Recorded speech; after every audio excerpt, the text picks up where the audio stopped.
Hello, Cuppa with K. I'm going to give you a slightly different look at the way of the world right now and how we can possibly get the better of it and make everything well and happy again. I mean, I keep looking at this Facebook page where it says how things were much more different in the 60s.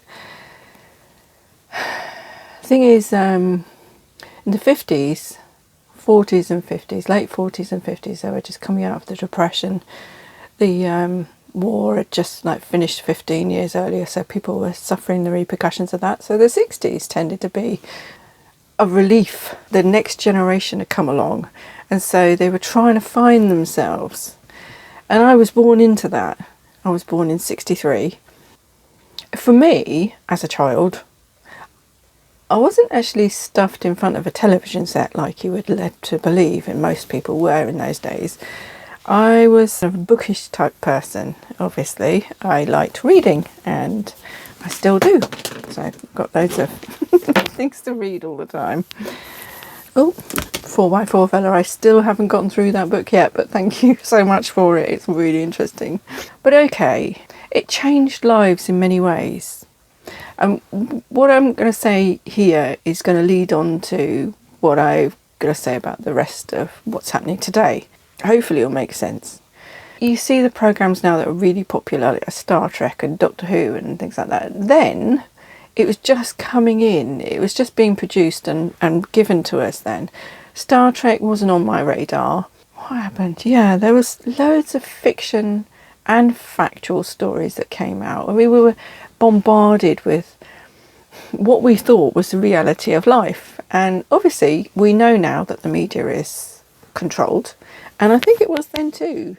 There are a couple of programmes that you can go back to and watch. Like, I think it was called The Prisoner. But there's this one man who was put into this location in this village. And he was trapped in there.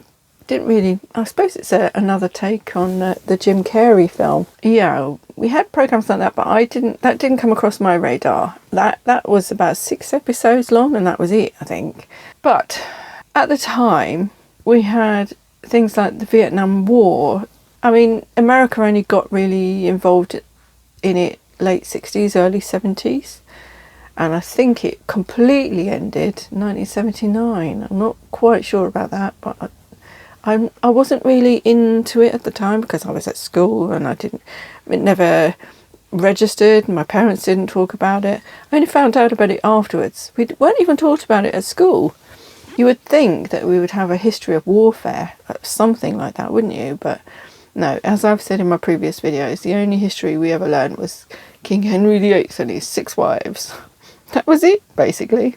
At that time, there was a load of buildings being demolished.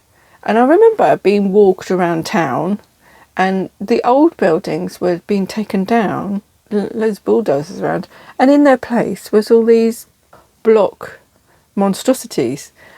Okay, when you look at what was happening at the time and how we were being influenced by the television, by the radio, by the music that was being produced at the time. In the 60s, it was more to do with the Beatles and Lulu, the Monkees. That was really good. I enjoyed that. They had a series on the television. That was really fun. And I remember Follyfoot on the television. I used to love that. And I always had my Mandy magazine every week. I loved that. I loved the story of Meg of Magpie Manor, and I've been trying to get the copies of that issue, and I can't get them. Every annual I buy, it hasn't got Meg of Magpie Manor in it. That was my favourite story. Also, at the time, my dad, I think he just couldn't say no to them. They weren't Mormons or people like that. It was the Watchtower. So what's that? Jehovah's Witness, I think. Yeah, they used to come to the door and try to, wear you down with the word of God, and Dad used to say, oh, all right then, I'll have your magazine. And the magazine used to come and I used to read it every week or however often it came, and it was interesting. That and Dad's stories about when he was brought up by nuns interested me. it sparked a little light inside of me, and I wanted to know more. And although I didn't really know what God was or Jesus, or I've still got the children's Bible. I lost my original one, and then only about 5 years ago, when I was walking around a car boot sale with my stepfather, I found it on a car boot sale, and I thought, oh, I get that, because it was so full of lovely pictures. And I remember the ark and Jesus on the cross, obviously, and it just interested me. I wanted to know more about it. Because of that, I used to want to get closer to God or know him. I didn't really realise what Jesus was at the time. But because of that, I used to pray every night. We used to say a prayer in school in the assembly time in the morning. And then when we left school in the evening, just before we left school, we said another prayer. But God and Jesus played a big role in my life. And I think I subscribed to that point of view then because I needed something to hold on to that was solid. Even though God isn't solid, I felt as though it was something I could, relate to and love. And I knew that if all else left me, I had God. And I just got more and more interested. And of late, I've been learning so much about it. There is a way of doing these things, of getting in contact with that. It gives you a sense of peace and calmness. And it, instead of all this turmoil that's in your life. Okay, I'll ask a few questions. Can you imagine a realm outside of this physical matter? Because that's where God is. The only way to get in contact with it is through prayer. And you have to have a lot of courage inside you. You have to introspect, think about things, feel it in your heart, and have an absolute faith that there is something there. When you have those things, when you're able to go inside yourself, feeling the sensations, the physical sensations in your body, and attaching those to the emotions that you feel so that you can understand them, that gets rid of fear. If I hadn't had that, if I hadn't had God during that period in my life, I think I would have been an emotional wreck. It's a liberation from fear. When you know with absolute certainty that there is somebody, something, then you don't feel so fearful about life and about what it throws at you or what it can throw at you. You just get on with it. You just say, okay, I'll give all these worries to you.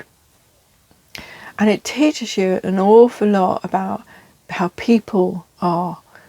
Faith gives you something bigger than yourself, something that makes you feel not small and insignificant, but humble. And I'm not talking about humility as in, you disgusting little thing. No, it's more about knowing that you are not to be arrogant. Get rid of arrogance in your life. Get rid of pomposity. Get rid of this controlling nature that mankind has just got at its core and its heart. And once you get rid of those things and you feel as though, okay, I'm giving my power up to something else, then it doesn't hurt so much. And life seems easier to handle. It gives you hope for something better. It's a guide to the way you could lead life.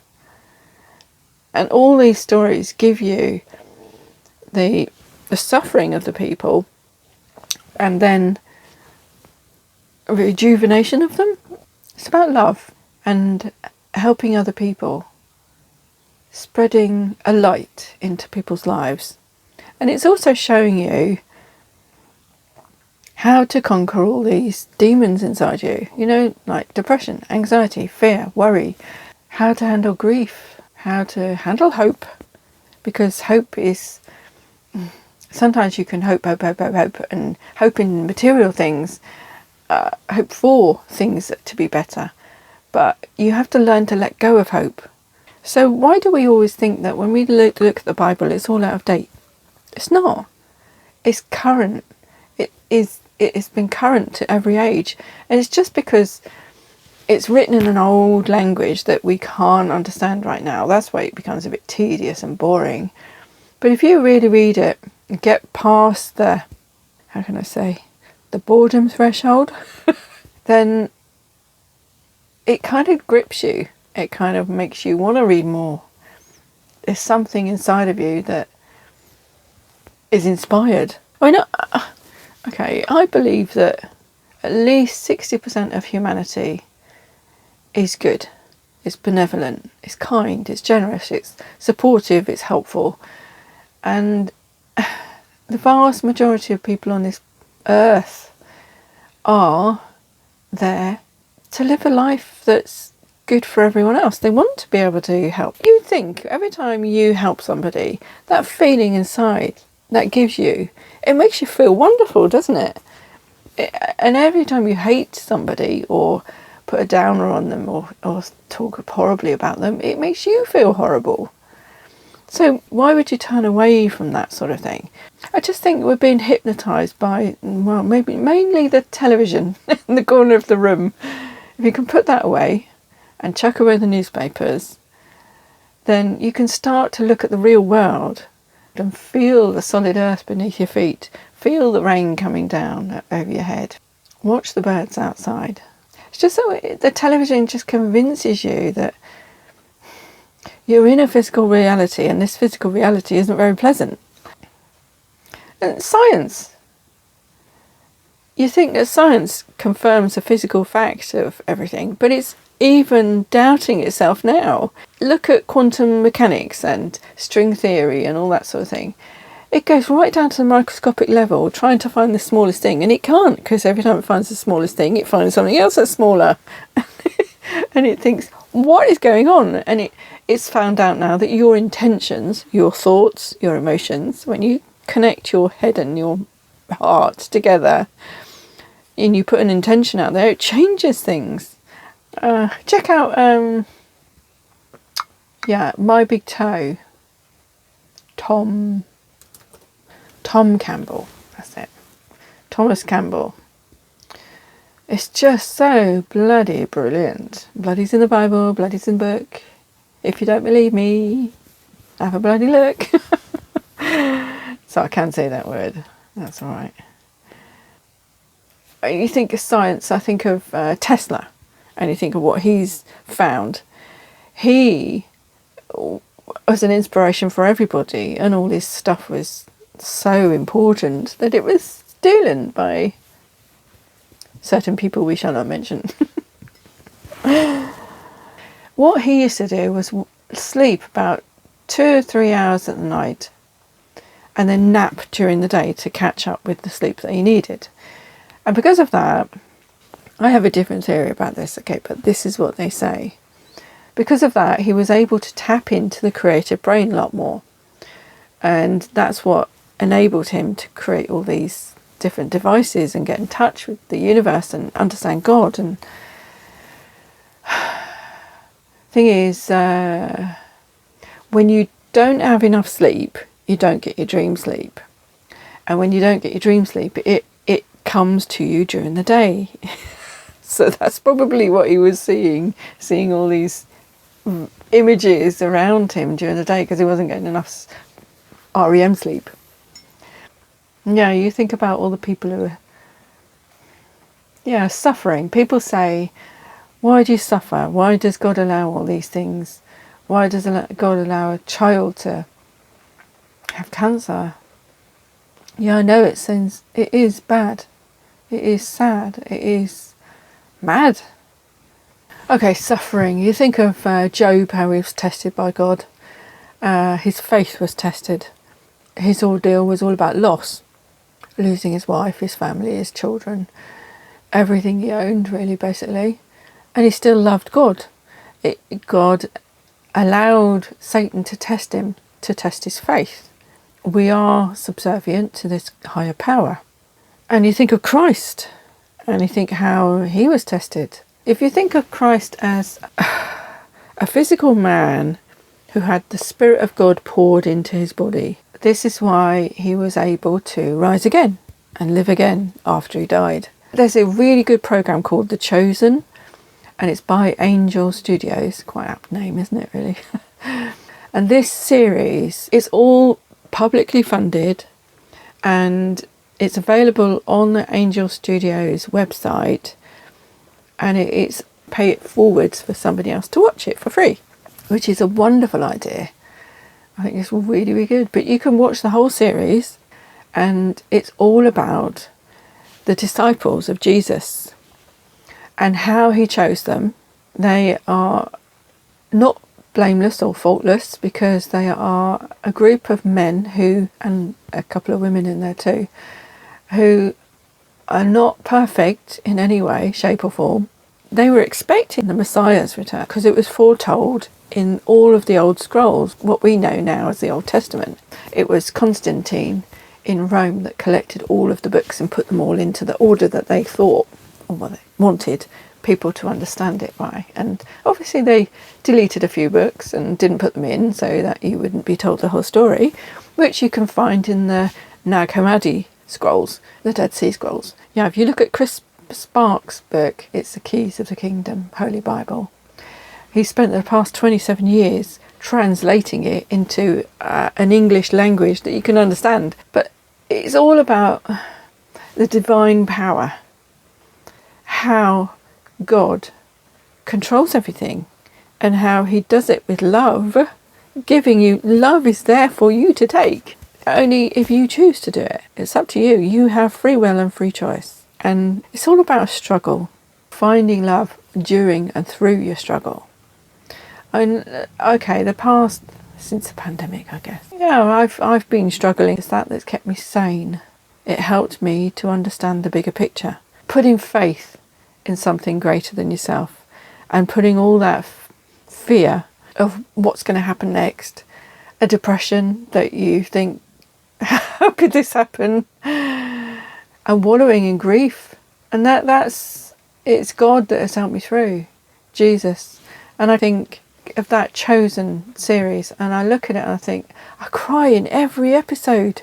I can't, because I think it's because I know what they're going to go through, just to give us a book that's how to live life, how to love, how to find the spirit within you. And if you can't honour that, then it's so sad. And you think how much they suffered. And you look at Matthew, Mark, Luke and John in the Bible, and you think they're just books. They don't mean anything to you. You just read them and think, oh. But that story, The Chosen, brings those people that wrote those words to life. I think, okay, I relate to Matthew.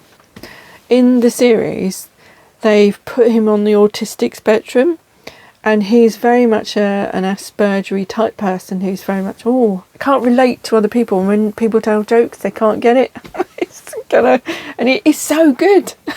He's an Indian actor, and I think half of them are American or Australian, but they're so bloody good. They're really, really good. So it's well acted, well produced, well directed, well written. You listen to the stories behind the stories, how they wrote those stories, where they were, what people they interacted with, how he fed the 5,000, how he walked on water, that sort of thing. And then you want to read the Bible. Oh, it's so brilliant. I can't talk it up enough. Go and watch it, please, and then you'll have a better understanding about what the Bible's all about and how those people suffered in order to get those stories to you. Yeah, the Bible is all about the struggle, love, the spiritual realm,